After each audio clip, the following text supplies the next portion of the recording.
Sebagai seorang content creator yang nggak punya tempat tinggal pribadi, tentu galau ya apakah layak tempat tinggal sementara ini kita pindah.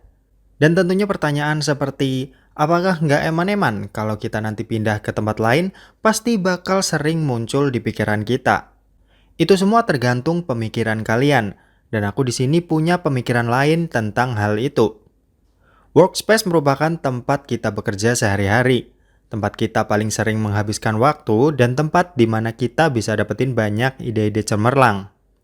Maka dari itu, aku nggak mau sembarangan buat workspaceku menjadi tempat yang nggak nyaman dan nggak terawat. Hal ini udah aku terapin mulai tahun 2018-2019 lalu, di mana dengan budget seadanya aku membuat setup desk yang nyaman buat aku pakai. Dulu aku masih kuliah dan tugasku banyak, makanya aku bisa ngabisin waktu di depan laptop berjam-jam. Dari situ aku ada berpikiran buat membangun meja kerja yang bisa bikin aku betah, nyaman, dan senang buat ada di sana. Kos seharga 500.000 per bulan yang ala kadarnya aku ubah menjadi tempat yang menurutku waktu itu cukup nyaman. Mulai dari tembok kusam yang aku cat ulang, meja kayu buluk yang aku poles, sampai tambahan-tambahan seperti rak dinding aku bela-belain beli meski gaji YouTube waktu itu belum seberapa. Tapi dari situ aku selalu membangun pola yang sama sampai di mana saat ini aku bakal terus memberikan yang terbaik buat meja kerjaku. Yap, dan inilah setup desk kuliah sore di tahun 2021.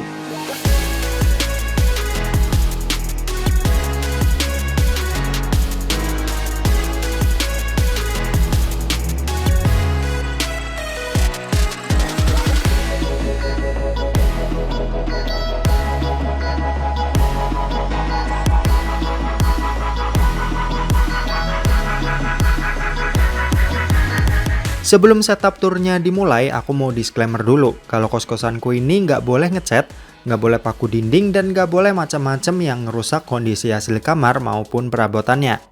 Oke, yang pertama kita bahas dari mejanya dulu. Ini adalah meja bawaan kos yang punya ukuran 120 x 60 cm. Yap, cukup kecil makanya ini kelihatan cukup sempit. Untuk aslinya kayak gini, dan sekarang aku lapisin wallpaper buat background foto dengan motif kayu.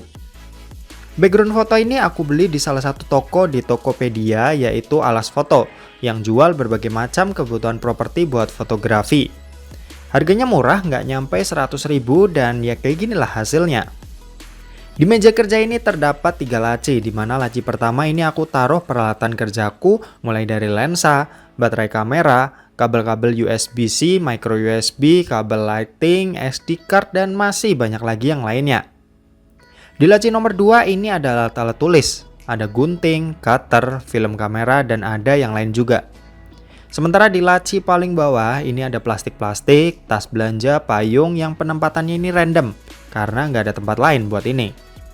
Oke, lanjut di bawah meja kalian bisa lihat 2 box berwarna abu-abu, di mana box pertama ini isinya box gunpla yang aku simpen.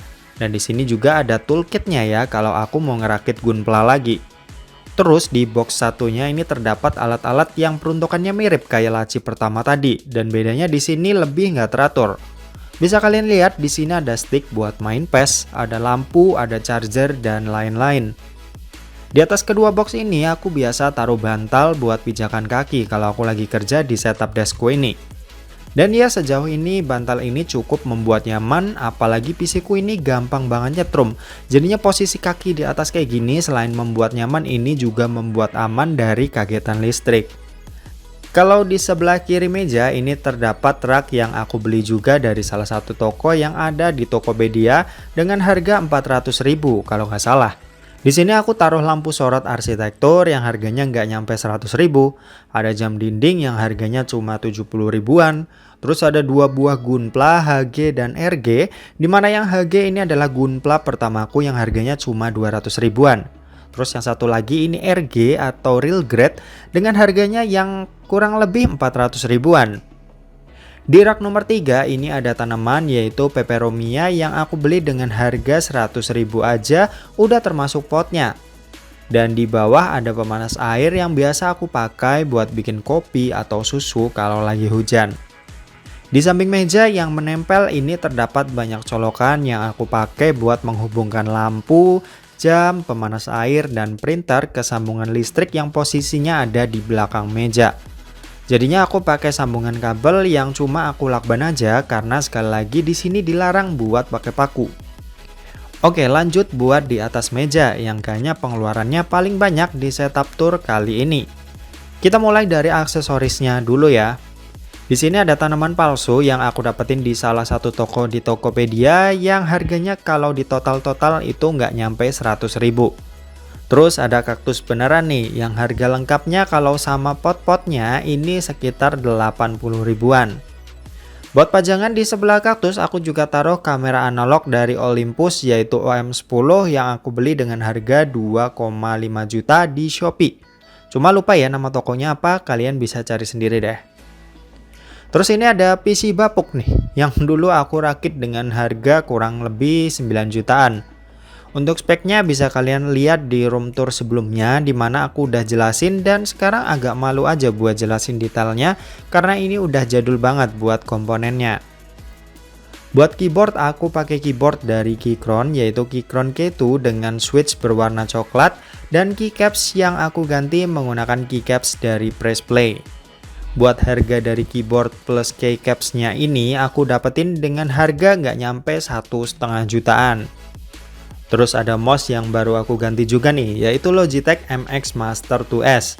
Mouse ini harganya 1,1 jutaan dan bisa kalian cari di toko online kayak Tokopedia, Shopee, atau Lazada.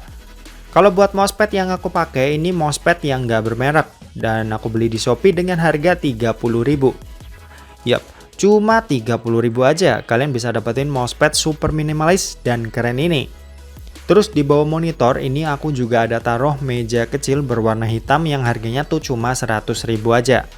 Kalian bisa cari juga tuh di Tokopedia dengan kata kunci alas meja komputer. Di sampingnya ini ada wall charger yang isinya 5 slot yang aku dapat dari Cuitek. Harganya ini kalau nggak salah 800.000 dan ini berguna banget ya karena bisa ngecas banyak perangkat dalam waktu yang bersamaan. Asal ya kalian punya kabelnya aja. Satu slotnya ini aku sambungin ke wireless charger dari Keep yang harganya ini 120.000. Dan ini worth it banget buat kalian beli kalau kalian punya smartphone yang punya fitur wireless charger.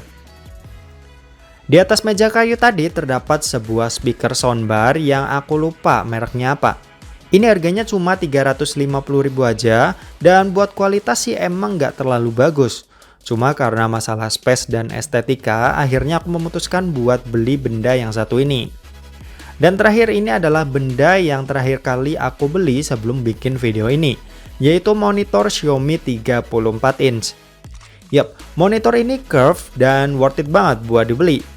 Kalian bisa cari aja video reviewnya, ini udah banyak banget yang bikin. Dengan harga nggak nyampe 6 juta, kalian udah bisa dapetin monitor yang super duper keren, yang kalau brand lain jual itu mungkin ada di kisaran harga 8-10 jutaan.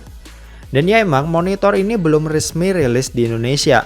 Cuma kalian bisa beli versi Cina atau globalnya yang udah banyak bertebaran di toko-toko di Tokopedia. Terus di sini aku emang sengaja nggak pakai stand bawaan. Aku memilih pakai monitor arm dari Seatstand yang harganya ini cukup murah ya, nggak nyampe 500.000 tapi udah cukup kuat buat menanggung beban monitor ini yang beratnya itu 8 kg. Di belakang monitor ini sendiri aku ada pasangin juga lampu background biar nilai estetikanya itu nambah. Ini adalah LED strip dari Bardi yang harganya itu cuma 200.000 aja.